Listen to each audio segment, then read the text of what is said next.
Recently মোবাইলে নেটওয়ার্কের সমস্যা কিন্তু বেড়েই চলেছে। আমরা যখন ঘরের ভিতর থাকি তখন দেখবেন আমাদের মোবাইলেতে কোনো ধরনের নেটওয়ার্ক পায় না বা কোনো ধরনের ফোন আসে না, যার কারণে আমরা অনেকটাই বিভ্রান্তির মধ্যে পড়ে যাই। আজকে আমি দেখিয়ে দেবো আপনাদের ফোনে কয়েকটি সেটিং যদি আপনারা করতে পারেন, তাহলে আপনারা ঘরের মধ্যে থাকেন না বা যে কোনো জায়গায় থাকেন না কেন, আপনারা ফুল স্পিডে নেটওয়ার্ক পাবেন এবং শান্তি মতো কথা বলতে পারবেন বা শান্তি মতো ইন্টারনেট ব্যবহার করতে পারবেন।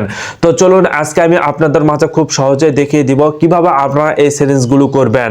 ভিডিওটি কিন্তু খুবই গুরুত্বপূর্ণ, প্রত্যেকে আপনারা শেয়ার করে রাখবেন এবং ইউটিউব থেকে দেখে থাকলে অবশ্যই চ্যানেলটিকে সাবস্ক্রাইব করে রাখবেন। তো চলুন কিভাবে আপনারা আপনাদের ফোনের নেটওয়ার্কটি ঠিক করবেন। তার জন্য আপনার ফোনের সেটিং অপশনে আসবেন। এখানে আপনার ফোনের সেটিং অপশনে আসার পর আপনারা স্ক্রল ডাউন করে নিচে আসবেন। আসার পর নেটওয়ার্ক অ্যান্ড ইন্টারনেট এই অপশনের উপর ক্লিক করবেন। এই সেটিংসগুলো কিন্তু প্রত্যেকের ফোনে রয়েছে, আপনারা দেখে দেখে করিয়ে নিন। দেখুন SIM card and mobile network নামে একটি অপশন রয়েছে, এই অপশনের উপর আপনারা ক্লিক করে দিবেন। এই অপশনের উপর ক্লিক করে দেওয়ার পর আপনাদের যে সিমের নেটওয়ার্কের সমস্যা ওই সিমটি আপনারা সিলেকশন করে নেবেন। দেখুন আমি সিমটি কিন্তু সিলেকশন করে নিয়েছি। নেওয়ার পর আপনারা স্ক্রল ডাউন করে নিচে আসবেন। নিচে আসার পর এখানে দেখুন প্রিফার নেটওয়ার্ক টাইপ নামে কিন্তু একটি অপশন রয়েছে। এই প্রিফার নেটওয়ার্ক টাইপ এই অপশনের উপর আপনারা ক্লিক করবেন।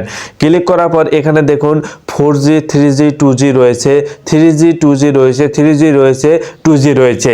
এখন একটা কথা আপনারা সবসময় মনে রাখবেন, যদি আপনি মোবাইল নেটওয়ার্ক দিয়ে কথা বলেন, ঠিক আছে, যদি আপনি মোবাইলের নেটওয়ার্ক দিয়ে কথা বলেন বা মোবাইলের টাকাতে কথা বলেন, সেক্ষেত্রে আপনারা অবশ্যই এখান থেকে 3G অথবা 2G সিলেকশন করবেন, ঠিক আছে, 4G সিলেকশন করবেন না। যদি আপনি টাকাতে কারোর সঙ্গে কথা বলেন সেক্ষেত্রে আপনারা 3G এবং 2G সিলেকশন করবেন, তাহলে আপনাদের ফোনে অল টাইম নেটওয়ার্ক পাবেন। আপনারা অল টাইম কিন্তু শান্তিমতো কথা বলতে পারবেন, আপনার কথাগুলো কোনোভাবেই আঁকটাআঁকটি করবে না।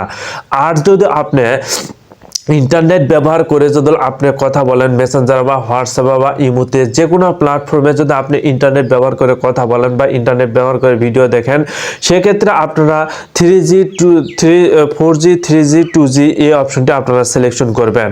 একটা কথা আপনারা এই জিনিসটা সবসময় মনে রাখবেন, যদি আপনি ইন্টারনেট ব্যবহার করেন অবশ্যই আপনারা 4G 3G 2G এই অপশনটি সিলেকশন করবেন।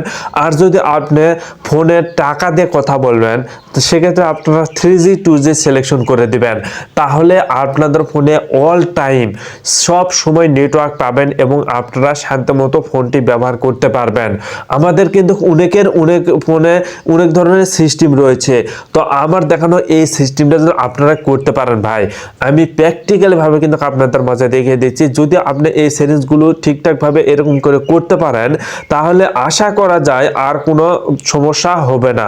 তো আপনারা অবশ্যই এই সেটিংসগুলো করবেন, সেক্ষেত্রে আপনাদেরই কিন্তু অনেকটাই উপকার আসবে। আপনাদের কোনো ধরনের নেটওয়ার্কের সমস্যা হবে না বা আপনি শান্তি মতো কিন্তু ফোনটি ব্যবহার করতে পারবেন।